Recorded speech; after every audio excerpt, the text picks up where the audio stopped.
Hi, welcome back to our YouTube channel. At the beginning of 2021, I did a video sharing what were the highest paying salaries, and those were for software engineers. Today, I'm gonna give you an update on salaries for software engineers. I'm gonna give you an update of what are the most demanded skills, and also I'm gonna share what benefits and perks you can go after when looking for a job. At the same time, I'm going to be sharing what are the updates if you would like to relocate to live and work in New Zealand as a software engineer. I hope you enjoyed this video and let's get into it.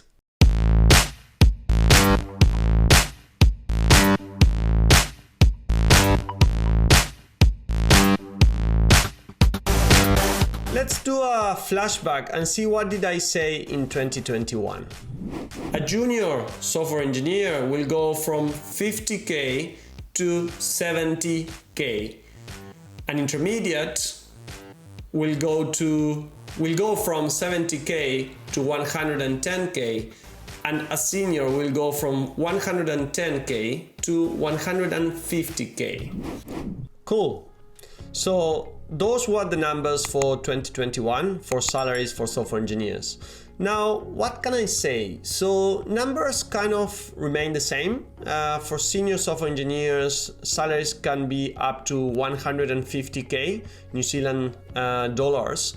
I would say that the difference is that at that time, I said that senior software developers could earn between 120 to 150. Reality today is that most senior software developers that are looking to change jobs, they wouldn't consider almost anything below 130. I would say that most companies are offering salaries of 140k for senior software engineers, and of course there are some other companies that they're paying 150, and something that I see is that when senior software engineers are already earning 150k, it's quite challenging to find another job as a software engineer that will pay you above 150k New Zealand dollars. Something that I have seen as well for junior software developers is that it's getting a little bit easier for them to get job opportunities. Of course, New Zealand borders are closed, and that has meant that most junior software developers can find a job. At the same time, I would say that salaries has increased for junior software developers.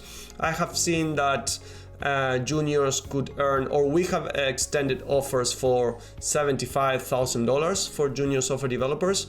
Of course, it depends on the experience. At the same time, something that I see is that at the beginning of the year, an intermediate developer average salary would be between 90 to 100k. I would say that for intermediate software developers nowadays, you could see that between 115 to 120. Of course, there's a lot of variations to what it means to be a senior, a junior, or an intermediate software developer, but roughly that's how salaries are going on. So what are the most demanded skills for software engineers? It depends a lot in the company, it depends a lot in the country where you are, and that's going to reflect on what kind of companies you can find on those countries. But I would say that in New Zealand remains the same. If we are a full stack developer, you will always be more focused in the front end or in the back end. So if you are more focused in the back end, you will have to have strong skills when it comes to a specific programming language, and at the same time you will have to be kind of exposed to different cloud providers like AWS, Azure, or Google Platform Cloud. You don't have to be an infrastructure engineer or a cloud engineer, but yes, you have to have some exposure to how those cloud providers work. At the same time, as I always say, you have to be quite into testing, building quality products, having a good understanding of design patterns, solid principles. That's what most companies are looking for in senior software developers. And if you're going to be a front-end developer, usually there are kind of like two aspects for front-end developers. If you're gonna be working more in the JavaScript world, you have to be very proficient with at least one of the libraries frameworks like React, Angular, or Vue.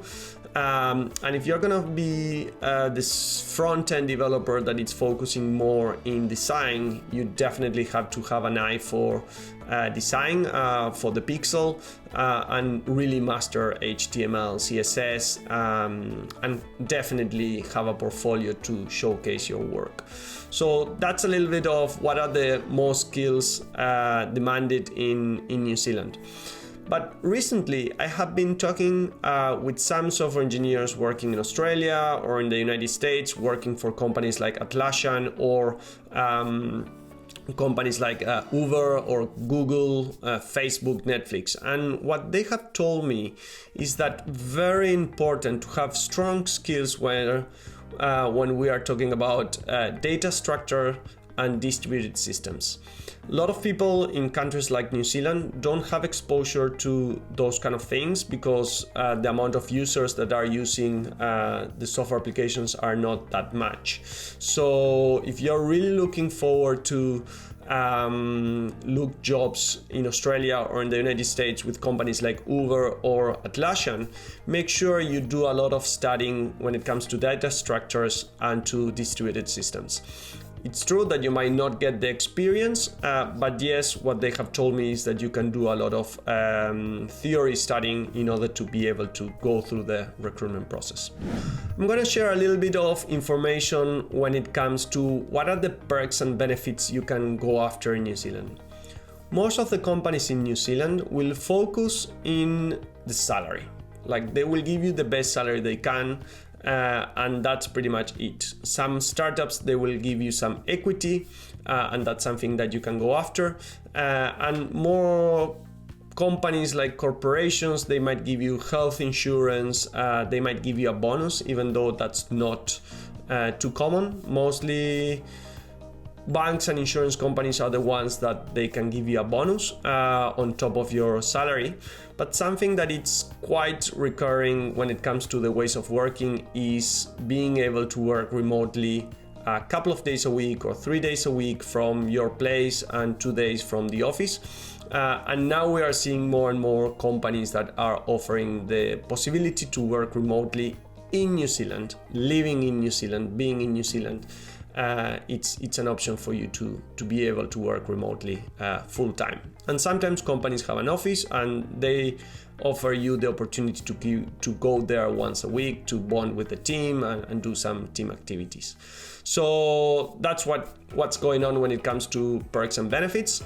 And for everyone who is watching this video that would want to move to New Zealand, last week they gave some announcements from the government, and it looks like from 30th April 2022, people from different parts of the world will be able to come to New Zealand. So if you are looking to live and work in New Zealand next year, from 30th April, the borders are going to be opened.